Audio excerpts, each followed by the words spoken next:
ప్రేమగల మా పరలోక తండ్రి యేసుక్రీస్తు వారి ఘనమైన శ్రేష్టమైన నామమున మీకు వందనాలు స్తోత్రాలు చెల్లిస్తూ ఉంటున్నాం. ఈ సమయంలో దేవా, మరి సంఘ ఉపాస ప్రార్థన కొరకై మీ పాదముల చెంత చేరాగలటకు మీరు ఇచ్చిన ధన్యకరమైన సమయాన్ని బట్టి మిమ్మల్ని స్తుతిస్తున్నాము.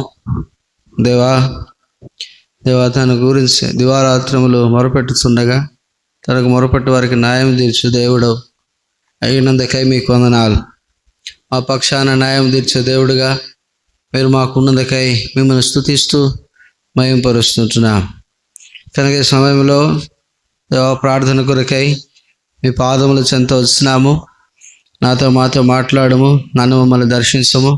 ఈ ప్రార్థన సమయం మాకెంతో ఆశీర్వాదకరంగా చేయవలసిందిగా వేడుస్తుంటున్నాం. ప్రభువా తండ్రి దేవా, మరి ఈ సమయాన్ని ఆశీర్వాదకరంగా చేయండి, మహిమ పొందమని వేడుచుంటున్నాం.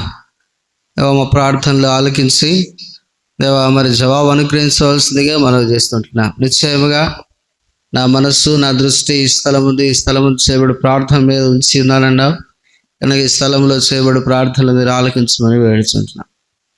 దేవా తండ్రి, మీరే కృపలో జ్ఞాపకం చేసుకునమని దేవ పాట ద్వారా వాక్యం ద్వారా మహిమ పొందమని యేసుక్రీస్తు ఘననామమున స్తుతించి ప్రార్థించి వేడుచున్నాము తండ్రి, ఆమేన్.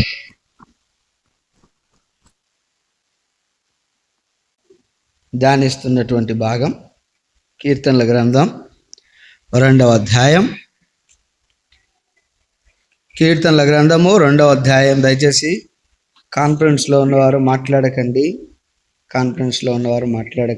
ఇతరులకు అభ్యంతరకరంగా ఉండకండి.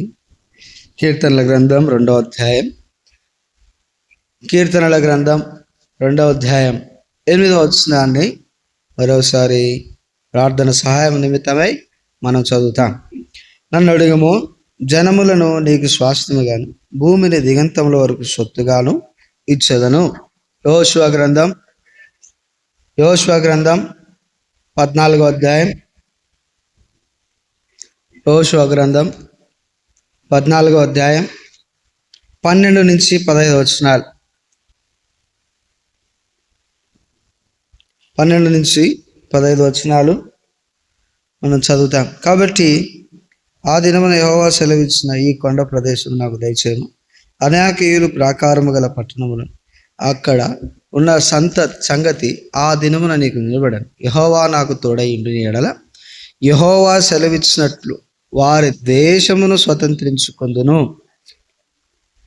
యెఫున్నె కుమారుడైన కాలేబు ఇశ్రాయేలీయుల దేవుడైన యెహోవా నిండు మనసుతో అనుసరించిన వాడు గనుక యోషువ అతన్ని దీవించి అతనికి హెబ్రోను స్వాస్థ్యముగా ఇచ్చను. కాబట్టి హెబ్రోను యెఫున్నె అను కెనజీని కుమారుడైన కాలేబునకు నేటి వరకు స్వాస్థ్యముగా ఉన్నది. పూర్వము హెబ్రోను పేరు కిర్యాత్ అర్బా అనాకీయులలో గొప్పవాడు. అప్పుడు ఆ దేశము యుద్ధము లేకుండా నెమ్మదిగా ఉండెను. ప్రార్థన చేస్తాం. ప్రేమల తండ్రి, మాటను దీవించండి, మా కొరకు ఆశీర్వదించండి. నన్ను అడగము, జనములను స్వాస్థ్యముగాను భూమిని దిగంతముల వరకు సొత్తుగాను ఇస్తానన్నావు. ఆనాడు కాలేబుకు హెబ్రోనును స్వాస్థ్యంగా ఇచ్చినావు. కనుక ప్రభువా, మీరు మాకు స్వాస్థ్యముగా అనుగ్రహించమని వేడుచుంటున్నాం. దయగల మీ హస్తాలకు మమ్మల్ని అప్పగిస్తూ ఆ వాక్య ధ్యాన సమయం ఆశీర్వాదకరంగా చేయండి. పాటల్లో మహిమ పొందినారని నమ్మి మీకు స్తుతిస్తూ మహిమపరుస్తూ ఉంటున్నాం. ప్రభా, మా మాటలు దేవా మరి ఆదరణ, నెమ్మది, సమాధానం కలిగినట్లుగా చేయండి. నా మాటలే కాక నీ మాటలే సంఘము వినున్నట్లుగా మీరు చేయమని వేడుచుంటున్నాం. ప్రభా, మమ్మల్ని దీవించండి, మా ప్రార్థన ఆలకించమని, వాక్య ధ్యాన సమయం మాకు ఆశీర్వాదకరంగా చేయమని యేసుక్రీస్తు ప్రభు నామం పేరట ప్రార్థించి వేడుచున్నాం తండ్రి, ఆమేన్. కాబట్టి ఇక్కడ గత వారం మనం చూస్తూ వచ్చినాం. గత వారం అంటే మంగళవారం. యోషువ కాలేబుకు హెబ్రోను స్వాస్థ్యంగా ఇచ్చినాడు. కాలేబు హెబ్రోను స్వాస్థ్యంగా పొందిన కారణం ఏంటంటే, ఒకటి, అతనికి మంచి మనసు ఉంది. సంఖ్యాకాండం 14:24 ప్రకారం మంచి మనసు ఉంది అని వింటూ వచ్చినాం. మనకు కూడా మంచి మనసు ఉంటే దేవుడు మనకు స్వాస్థ్యాన్ని ఇస్తాడు అన్న సంగతి మనం చూడగలుగుతూ వచ్చినాం. తర్వాత మనం చూసినప్పుడు ఆ మంచి మనసు ఉండడం అంటే హెబ్రీ పత్రిక 10:22 ప్రకారం మనస్సాక్షి, తర్వాత కల్మషం లేకుండా ఉండాలి. కల్మషం లేకుండా అంటే హృదయము లేదా శరీరము కడగబడిన, ప్రోక్షింపబడిన హృదయము గలవారమై అనే సంగతులు మనం చూస్తూ వచ్చినాం. ఆ తర్వాత నిర్మలమైన ఉదక స్నానము చేత అనే మాటలు చూస్తూ వచ్చినాం. విశ్వాసమును కాపాడుకోగలగాలి. మంచి మనస్సాక్షి లేదా మంచి హృదయం ఎట్లా వస్తుందంటే మనస్సాక్షి కడగబడుట ద్వారా, 2 విశ్వాసం ఉండుట ద్వారా, మూడోది ఏంటంటే కనుక యథార్థమైన మనసు కలిగి ఉండటం చేత. రెండోది ఆయన అన్నాడు యోషువ 14:11, మోషే నన్ను పంపినప్పుడు నాకు ఎంత బలం ఉందో నేటికి నాకు అంత బలం ఉంది అని అన్నాడు. కాబట్టి యోషువ స్వాస్థ్యము సంపాదించుకోగలిగినాడంటే రెండో కారణం ఏంటంటే తనలో ఏ బలహీనత కనబడకపోవటం. వాటి బలహీనతలు లేకపోతే ప్రభు స్వాస్థ్యం ఇస్తాడు లేదా స్వాస్థ్యాన్ని సంపాదించుకోగలుగుతాం అని చూస్తూ వచ్చినాం. ఈ బలము లేదా ఈ ఆరోగ్యము ఎక్కడి నుండి వస్తుంది అంటే మనం ఏం చేస్తే వస్తుందో కూడా కొన్ని విషయాలు చూస్తూ వచ్చినాం. ఇదే కాలేబులో నుండి హెబ్రోను స్వాస్థ్యంగా పొందినాడంట. ఎట్లా పొందినాడు? 14వ అధ్యాయం యోషువ గ్రంథం 14వ అధ్యాయం 12వ వచనం చదువుదాం అందరం.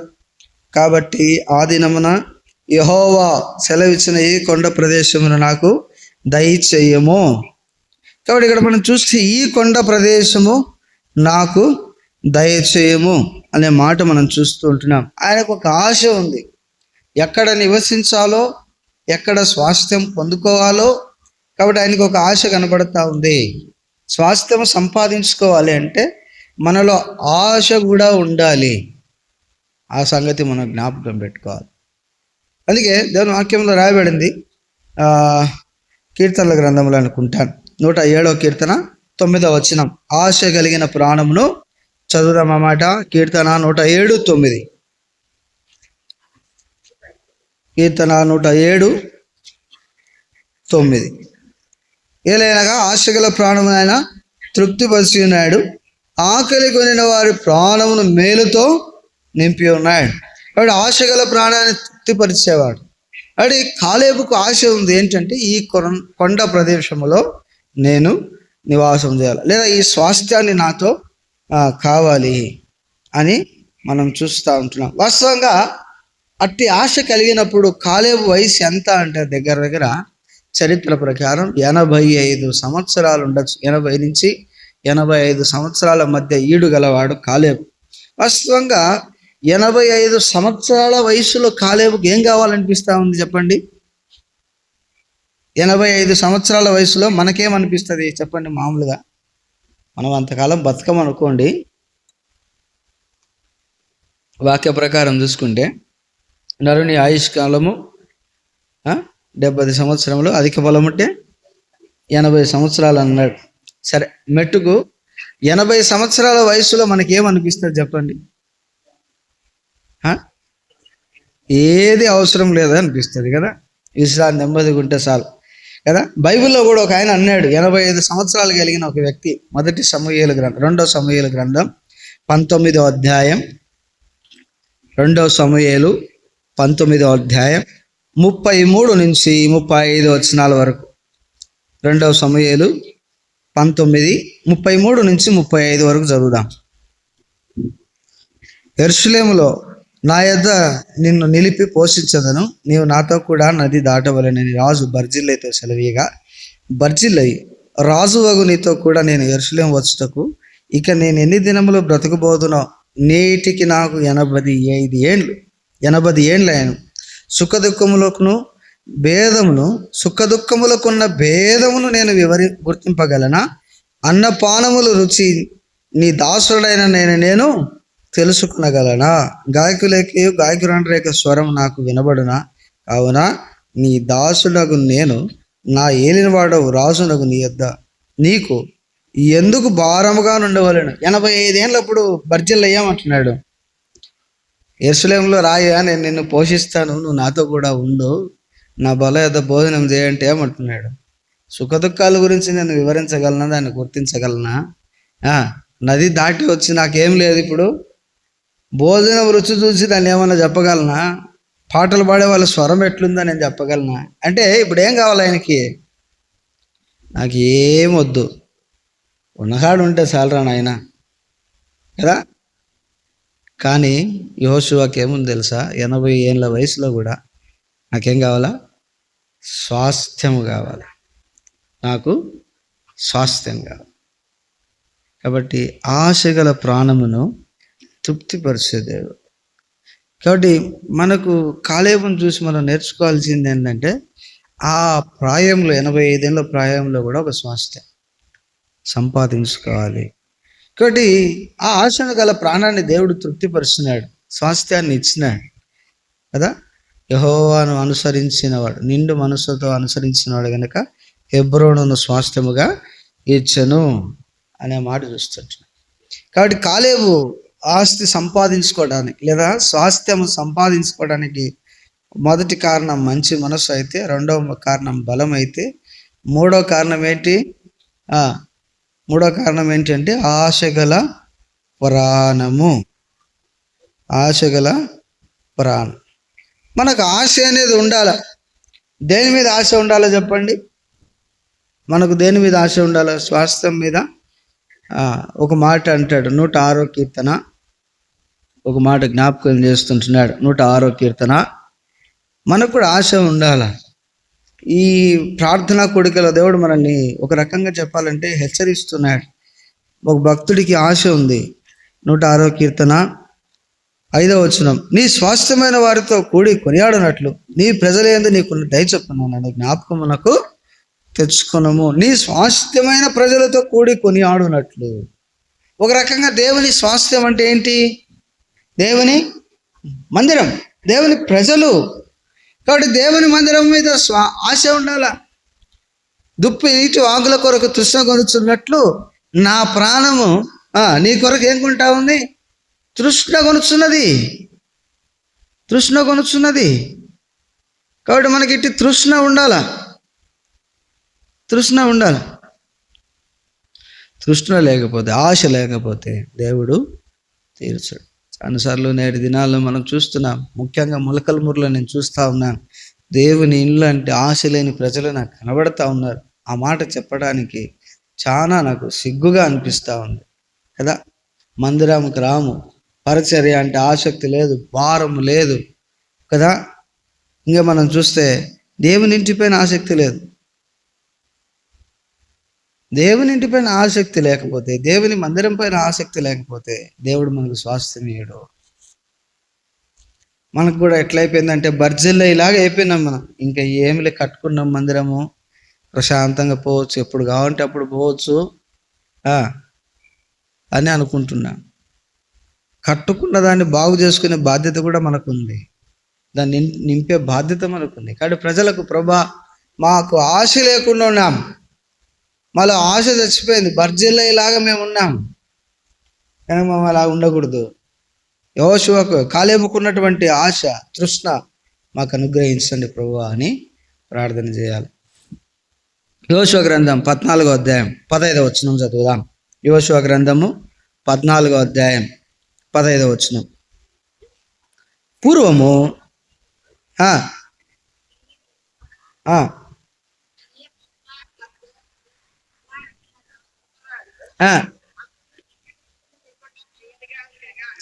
కాబట్టి ఆశ లేకపోతే, ఆసక్తి లేకపోతే స్వాస్థ్యం సంపాదించలేము, ప్రభు మనకి ఇవ్వడు.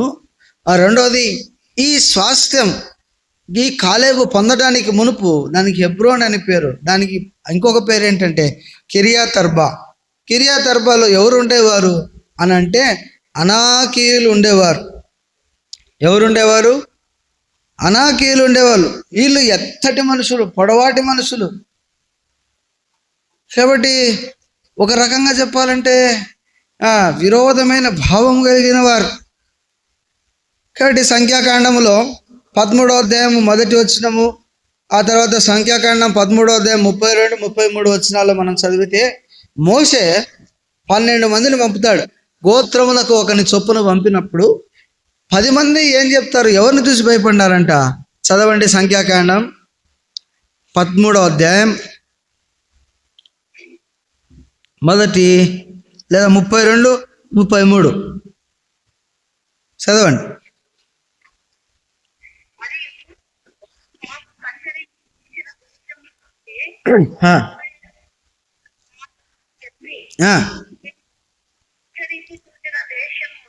మేము సంచరించి చూచిన దేశము తన నివాసులను భక్షించు దేశం, దానిలో మాకు కనబడిన జనులందరూ ఉన్నత దేహులు. అక్కడ నెఫీలీల సంబంధులైన ఆనాకు వంశ నెఫీలీలను చూచితిమి.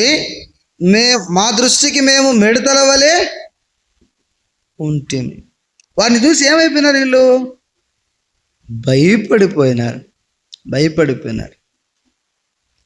కానీ యెహోషువ కాలేబులు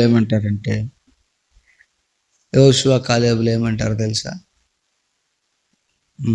మన ప్రభు వారికంటే గొప్పవాడు. 14వ అధ్యాయంలో సర్వ సమాజం ఎదుట సాగిలపడి అహరోనులు మోషేలు చేస్తూ ఉంటే 6వ వచనం, అప్పుడు దేశమును సంచరించి చూచిన వారిలో నుండి నూను కుమారుడైన యెహోషువయు యెఫున్నె కుమారుడైన కాలేబును బట్టలు చింపుకొని ఇశ్రాయేలు సర్వ సమాజంతో, మేము సంచరించి చూచిన దేశం మిక్కిలి మంచి దేశం, యెహోవా మన యందు ఆనందించిన యెడల ఆ దేశములో మనల్ని చేర్చి దానిని మనకిచ్చును, అది పాలు తేనెలు ప్రవహించు దేశము. ఇక్కడ మనం గమనిస్తే 10 మంది ఒక మాట చెప్తున్నారు. ఏంటి ఆ మాట?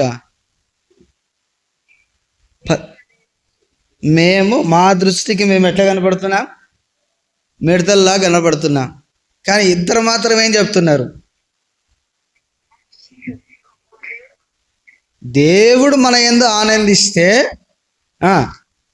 దేవుడు దాన్ని ఏం చేస్తాడు? దానిని మనకు స్వాస్థ్యంగా ఇస్తాడు. కాబట్టి ప్రభు మన ఆనందించే అనుభవంలో మనం ఉండాలి. సరే, మనం ఇక్కడ ఒక తలంపు మనం జ్ఞాపకం చేసుకోవాలి. ఇక్కడ కాలేబు ఏం జ్ఞాపకం చేసుకుంటున్నాడు? ఏం చెప్తున్నాడు?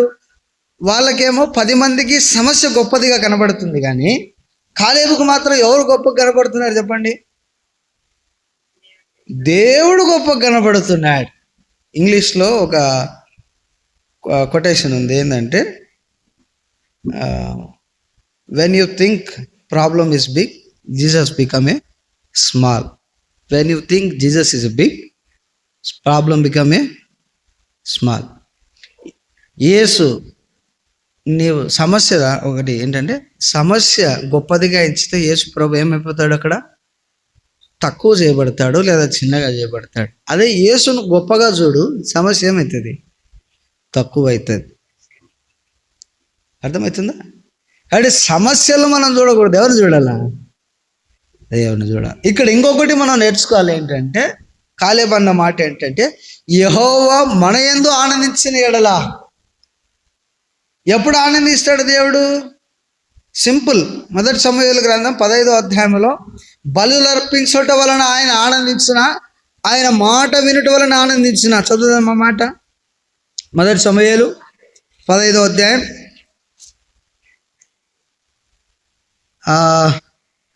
23వ వచనం లేదా 22. అందుకు సమూయేలు తాను సెలవిచ్చిన ఆజ్ఞను ఒకడు గైకొనుట వలన యెహోవా సంతోషించినట్లు ఒకడు దహన బలులను అర్పించుట వలన ఆయన సంతోషించునా? ఆలోచించుము.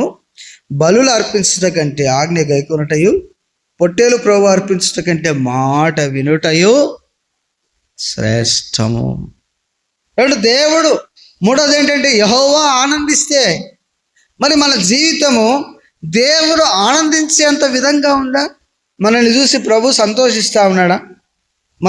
మనం అర్పించే విలువైన కానుకలను బట్టో, లేకపోతే మనం ఇచ్చేటువంటి శ్రేష్టమైన అర్పణలు బట్టో ప్రభు సంతోషించాడు. కానీ ప్రభు ఆజ్ఞను గైకొనుట వలన. ప్రభు ఆజ్ఞను ఎవడు గైకొంటాడు? యోహాను పత్రికలు అన్నాడు, ఒకడు నన్ను ప్రేమించిన యెడల నా ఆజ్ఞలను గైకొను. అది మనం ప్రభు ఆజ్ఞలను గైకొనాలి అంటే ప్రభువును ప్రేమించే అనుభవంలో ఉండాలి. అప్పుడు ప్రభు మన విషయంలో సంతోషించేవాడిగా ఉంటాడు. వాడు కాలేబు సమస్యను చూడలేదు. ఎవరిని చూసినాడు అంటే దేవుని చూసినాడు. సమస్య కంటే గొప్పవాడు ఎవడు అనుకున్నారు?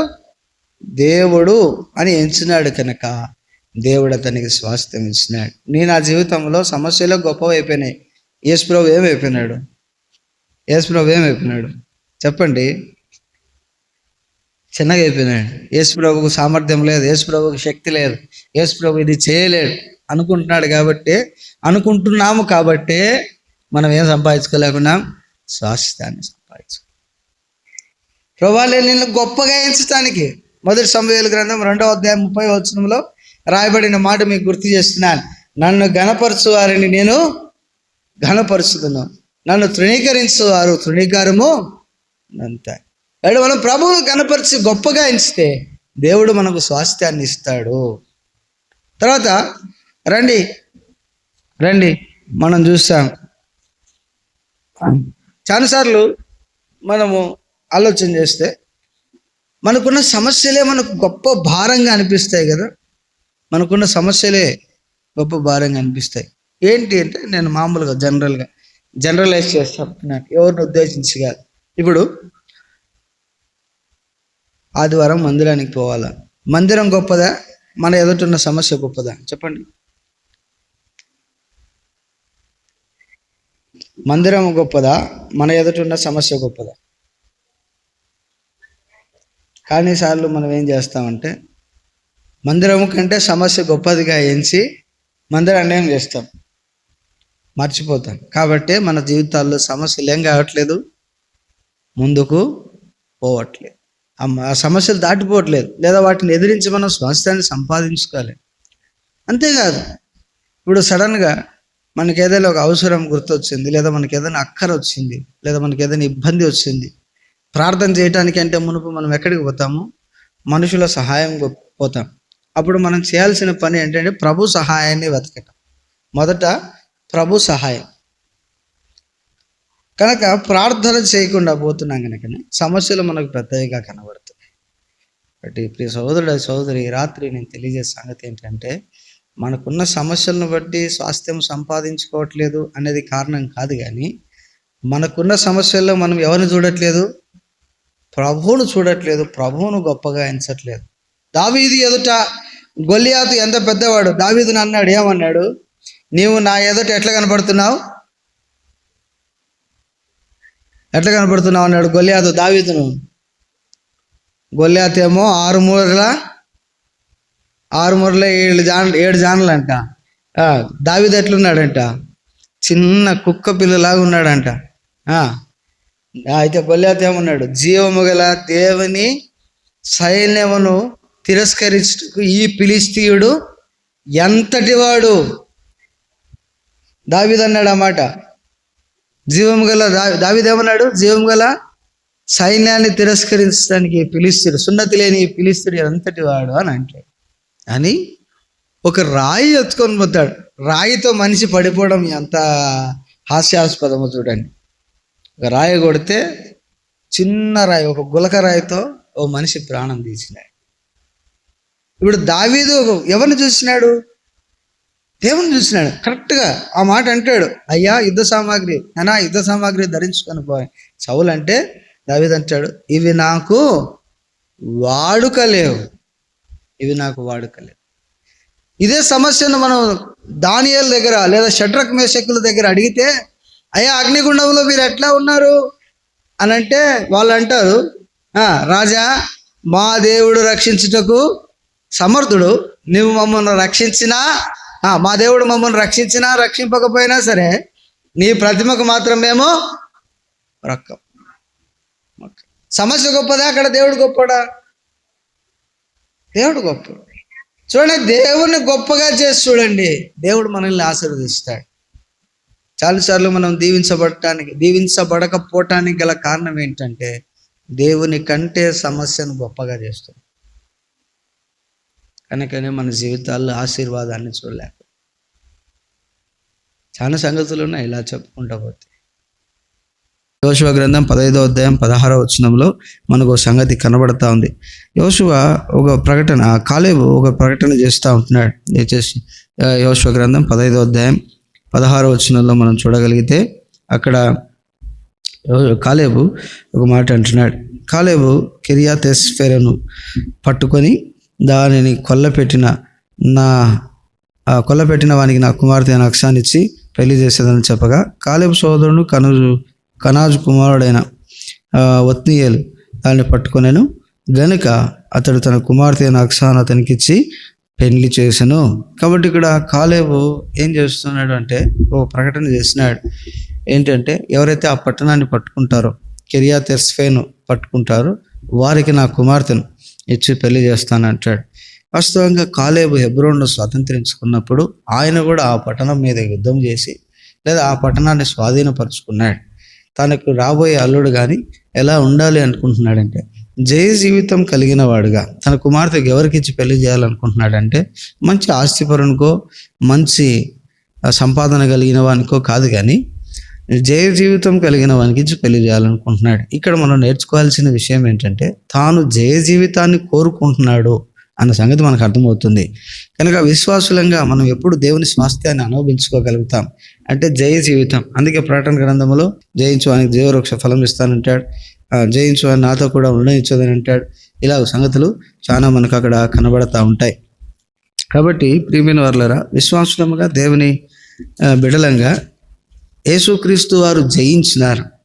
ఆయన మరణాన్ని, పాపాన్ని, లోకమును జయించినాడు. ఈనాడు మనం కూడా లోకమును, మరణాన్ని, పాపమును జయించగలిగే వారముగా మనము ఉండాలి. అలా ఉన్నప్పుడు ప్రభువు మనకెంతో గొప్ప స్వాస్థ్యాన్ని ఇచ్చేవాడిగా ఉంటున్నాడు. ప్రకటన గ్రంథంలో వస్తే చాలా సంగతులు అక్కడ రాయబడుతున్నాయి, మొదటి 3 అధ్యాయాల్లో.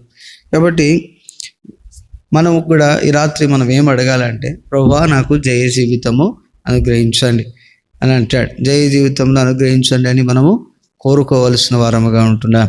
కాబట్టి కాలేబు స్వాస్థ్యము సంపాదించుకోగలిగినాడంటే 5 కారణాలు ఉన్నాయి. మొదటిది విశ్వాసము, మంచి మనస్సు కలిగినవాడు, తర్వాత బలము కలిగినవాడు. ఏ బలహీనతలు ఆయనలో కనబడలేదు. ఆ తర్వాత మనం చూస్తే ఆయన హెబ్రోన్ను స్వాధీనపరుచుకున్నాడు. ఆ హెబ్రోన్లో సమస్యలు చూడలేదు కానీ దేవుణ్ణి చూడగలిగినాడు. దానికంటే మనం చూస్తే ఆశ కలిగి ఉన్నాడు. తర్వాత జయించే అనుభవంలో తానున్నాడు. తన ఇంటి వారు కూడా అలాగూ ఉండాలని కోరినాడు. మనము కూడా అలాగ ఉండుటకు ప్రభు మనకు సహాయపడునుగాక. దేవుడి మాటలను దీవించునుగాక.